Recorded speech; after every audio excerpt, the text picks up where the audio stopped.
Tanımlama işlemlerinden sonra gerekli ön ayarların yapılmasını anlatacağım. İlgili güzergah seçilir. İlgili doğru profil seçilir. Daha sonra nokta grubu seçilir. Deverimiz varsa sağ ya da sol olarak belirtilir. Yoksa no super elevation şeklinde bırakılır.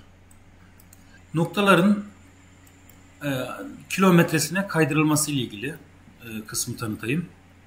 Bu kısımda noktalarımız çok düzensiz ise ilgili kilometrelerine, en yakın kilometresine kaydırma ile alakalı point editing kısmını kullanabilirsiniz. Station interval, yani kaç metrede bir kesit olduğunu yazıyoruz. Başlangıç kilometresini ya manuel ya da buradaki 3 noktadan seçiyoruz. Align point dediğimiz zaman hepsi kendi kilometresine gelecek. Buradaki düzensizliği görününce sonra align point dediğim zaman gördüğünüz gibi bütün noktalar sadece kilometrede doğru yerine çekildi.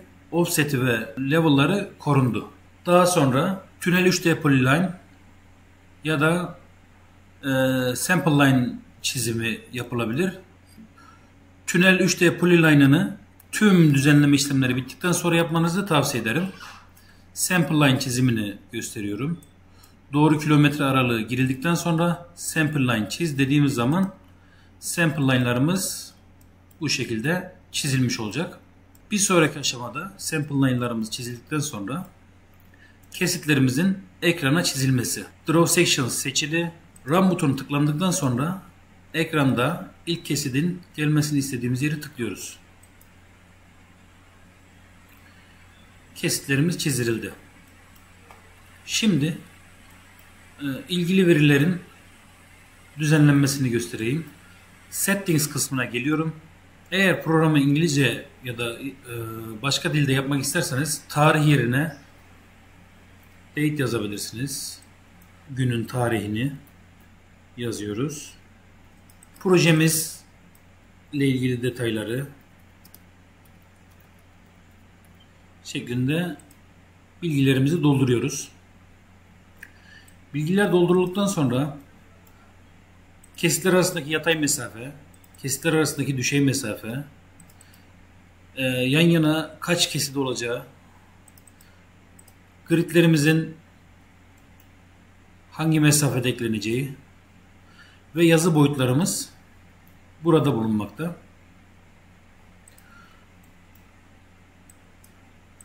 En alt kısımda imza bölümünün olup olmayacağını veyahut da yüksekliğini seçebiliriz. Buradan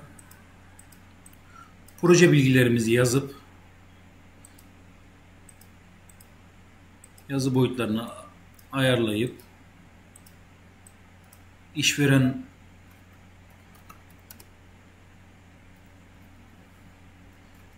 bilgilerini yazıp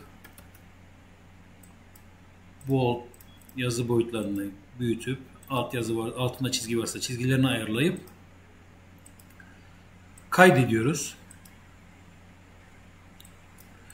Kaydettikten sonra tüm kesitleri silip tekrar çizdiriyorum. Gördüğünüz gibi değişiklikler yeni çizilen kesitte uygulandı. Buradaki bilgileri kendi projenize göre dolduracaksınız. Settings'te Layer Settings kısmını açıyorum. Burada açık kapalı olan layer'larımızı görüyoruz. Ben gridlerin yatay ve düşey olanlarını kapatmıştım. Açabilir. İlgili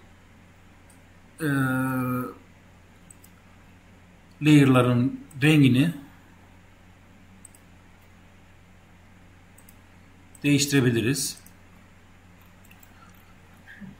Bu program için gerekli olan tüm layer'lar bu listede mevcut. Kapatıyoruz.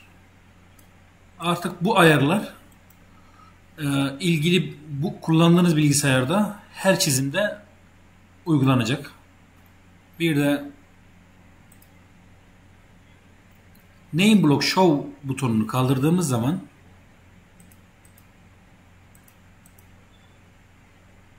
blok gözükmeyecek.